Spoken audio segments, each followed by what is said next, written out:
So there is a particular passage in the book called Isaiah, or in Hebrew called Yeshayahu, and I believe it's also quoted in Matthew chapter 4. It says, Eretz Zebulon, Eretz Naphtali, Me'ever HaYarden, HaHolchim B'choshech Yir'u Or Gadol. In the land of Naphtali and the land of Zebulon, across the Jordan, those who walk in darkness will see a great light. And across the water where you're looking now is the village called Capernaum, or in Hebrew, Kfar Nahum, which means village of Nahum, or village of mercy. The other lights over my shoulders show the modern city of Tiberia, or Tiberias. But this is the Sea of Galilee. This is where not only did it all happen, all of the good things, the arrival of Messiah Yeshua for those who believe, like me, but also the captivity. The last great captivity took place right up here in the north. But the promise is that the Redeemer will return. And he will return to Jerusalem and finish the job. So at any rate, this has been one heck of a trip. It's been a great trip. I've met a lot of new friends. I've seen some old faces. The trip was too short. It was only like 10 days. But overall, it was a great trip.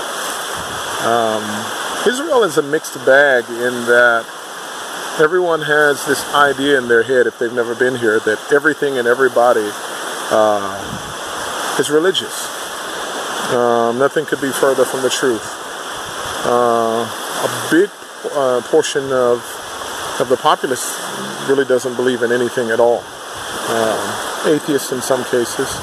Some do things only from cultural obligation.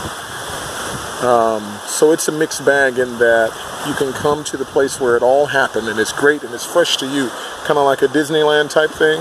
Sorry for the comparison, but it can be kind of true. And for those who live here and they see this every day, it's just, you know, it's run of the mill. It's just a place with fables and fairy tales where big fish stories are told. Or it's just religious tales for the comfort of the elderly and the failing in health. But on these very waters, the Messiah came and he chose men to be fishers of men, to draw other men. And he started a movement which could not be crushed even by one of the greatest and most fierce empires the world has ever known. And in a lot of ways you can say that that empire ended up buckling to the will of this movement. So these are the lands of Zebulon and Naphtali that the prophet spoke of. And a great light did show up, and a great light was seen, Me'ever HaYarden. And my hope is that we can all find a way to reflect that light. Even for those who choose not to believe in the person of Yeshua, the Messiah. But maybe just to be even better human beings. One of the greatest tenets that was quoted to Yeshua, a young man approached him and he said, Rabbi, what is the greatest commandment in all the Torah?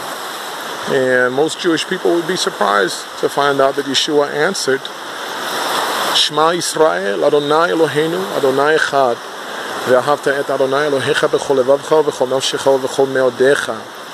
And he said the second commandment was equal to the other. And love your fellow man, love your neighbor as yourself. Al shtei mitzvot talui et kol haTorah ve'et kol hanevi'im. On these two commandments, everything hung. So yeah, that's my message to you on my last day. Star in the background. See the little star twinkle twinkle over the Galilee? That's my message to you from my last day on this particular trip, visiting Israel. I saw some great friends saw a face that I hadn't seen in 30 years, and his son. And yeah, it was great. I'll go home with some great memories.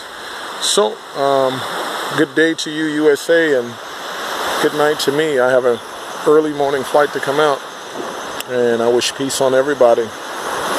Love and soul. That's it. From the land of Israel, from the setting sun, over the Sea of Galilee with Tiberias in the background, Kfar Nachum or Capernaum, the distant lights, the mountain of the Beatitudes there. Yeah, this is where it all happened.